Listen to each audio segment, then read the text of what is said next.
Introduction.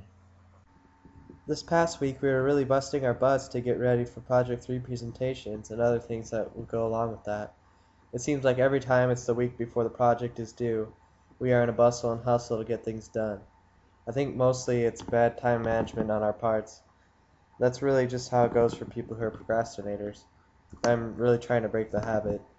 This past week there are plenty of things to do, learn, and question as I prepared for the Project 3 due date. What I did. This past week I did a lot to prepare for the upcoming due date. This past Tuesday in class we discussed centripetal force and the elements that go with it. Outside of class that day, I finished the VPython animation of billiards for our group. When we returned to class on Thursday, I worked with my group on filming our Project 3 digital project story. Over the weekend outside of class I worked on my portions of Tim 3. What I learned. The things I learned while working hard helped me out as well. In class on Tuesday I learned that centrifugal force does not exist, but centripetal force does. Outside of class that day I learned that VPython is easy to make to scale if you think about it. I learned from Thursday's class that making the PDS can be fun if you do it right. I also learned over the weekend that my physics textbook isn't very helpful when it comes to answering questions. What I want or need to know.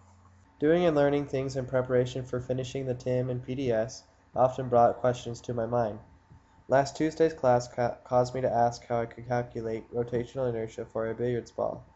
Outside of class that day, I wanted to know how we can make our TIM interesting and complete. On Thursday, I was questioning how I can make our PDS a quality presentation for the class. Over the weekend, I was wondering why the data on Logger Pro didn't show that the ball separated at a perfect 90-degree angle. Conclusion. Sometimes a due date can really make you shift into a high gear so you can get things done. I really tried to concentrate on doing, learning, and questioning things to help make our TIM and PDS a success. The efforts I made were good, but I definitely could have done better. I think sometimes I just do things to do them, instead of really thinking about their purpose. I think sometimes it takes realizing what will be gained through passing through trials that make it all worth it in the end.